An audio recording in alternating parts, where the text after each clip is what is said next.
নমস্কার বন্ধুরা, আমি অপর্ণা আর আমার channel daily cooking with S ফ্যামিলিতে আপনাদের সবাইকে স্বাগত জানিয়ে আমি আবারও একটা নতুন রেসিপি নিয়ে আপনাদের সামনে হাজির হয়েছি।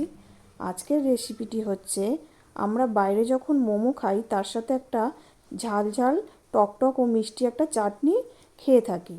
সেই চাটনিটা আমরা বাড়িতে কিভাবে সহজে বানাতে পারবো সেটাই আমি আপনাদের সঙ্গে শেয়ার করব। আমি এটি খুবই সহজ ও সাধারণভাবে বানিয়েছি। আপনারা বাড়িতে অনায়াসে এটা বানিয়ে খেতে পারেন। তো চলুন দেখে নেওয়া যাক আমি রেসিপিটা কিভাবে বানাই। এখানে আমি দুটো মিডিয়াম সাইজের টমেটোকে এরম গোল গোল করে কেটে নিয়েছি। 4 টুকরো রসুনের কোয়া নিয়ে নিয়েছি আর 3টে শুকনো লঙ্কা নিয়ে নিয়েছি। আর এখানে আমি কিছু মশলা ইউজ করেছি, যেমন হাফ টেবিল চামচ পরিমাণে লঙ্কার গুঁড়ো, হাফ টেবিল চামচ পরিমাণে গোলমরিচের গুঁড়ো, স্বাদমতো লবণ, 2 টেবিল চামচ চিনি, 1 টেবিল চামচ সয়া সস আর 1 টেবিল চামচ ভিনিগার ইউজ করেছি। এখানে গ্যাসে আমি একটা ফ্রাইং প্যান বসিয়ে দিয়েছি। এবার এর মধ্যে একে একে কেটে রাখা টমেটোগুলো আমি দিয়ে দেব,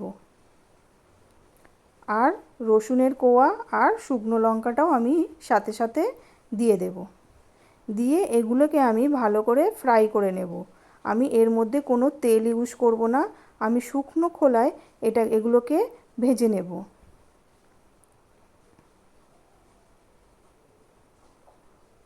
এইভাবে উল্টিয়ে পাল্টিয়ে আমি টমেটোগুলো এবং শুকনো লঙ্কা ও রসুনগুলোকে একটু হালকা ব্রাউন করে ভেজে নেব।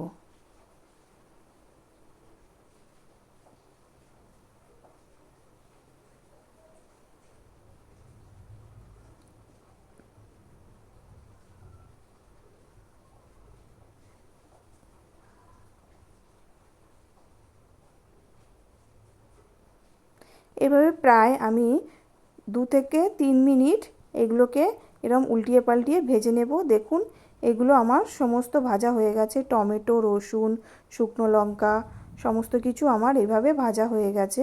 এবার এগুলো আমি একটা মিক্সিং বোলে পেস্ট করে নেব।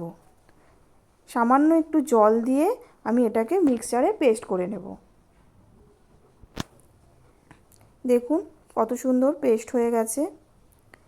এবার আমি গ্যাসের মধ্যে একটা ফ্রাইং প্যান বসিয়ে নিয়েছি, তার মধ্যে সামান্য পরিমাণে সাদা তেল দিয়ে দিলাম। তেলটা আপনারা যে কোনো তেলই ইউজ করতে পারেন, আমি এখানে সাদা তেল ইউজ করেছি। এবার তেলটা গরম হয়ে এলে আমি প্রথমে এর মধ্যে লঙ্কার গুঁড়োটা দিয়ে একটু ভেজে নেব নেড়ে চেড়ে।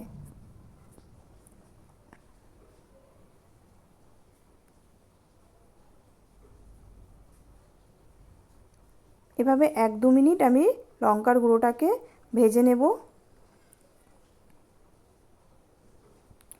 এরপরে আমি এর মধ্যে পেস্ট করে রাখা টমেটো, রসুন ও শুকনো লঙ্কাটা ঢেলে দিলাম। দিয়ে আমি মিক্সিং জারটাকে একটু ধুয়ে এর মধ্যে জলটা দিয়ে দেব। খুবই সামান্য পরিমাণে জল আমি এখানে দিয়ে দিলাম। দিয়ে এবার আমি এটাকে ভালো করে লো ফ্লেমে রেখে গ্যাসটাকে ভালো করে নেড়ে চেড়ে নেব।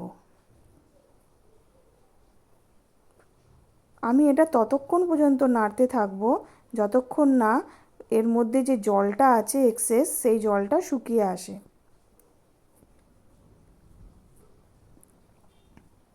আমি কিন্তু গ্যাসটা লো ফ্লেমে রেখেই এটি প্রসেসটা করে যাচ্ছি। হাই ফ্লেমে দিলে তলা থেকে ধরে যেতে পারে। এবার আমি এর মধ্যে 1 টেবিল চামচ পরিমাণে সয়া সস অ্যাড করে দিলাম। দিয়ে আবারও ভালো করে নেড়ে চেড়ে নেব। এইভাবে প্রায় 3 থেকে 4 মিনিটের মতো আমি এটাকে নাড়তে থাকবো। গোলমরিচের গুঁড়োটা অ্যাড করে দিলাম, সামান্য লবণ স্বাদমতো দিয়ে দিলাম।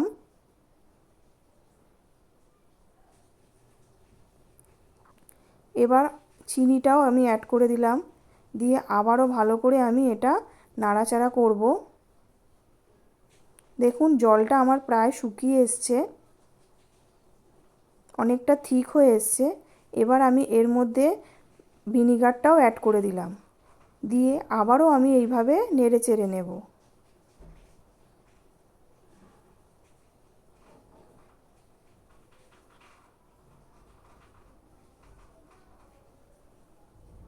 জলটা অনেকটা শুকিয়ে গেছে এবং পেস্টটা অনেকটা গাঢ় হয়ে এসছে।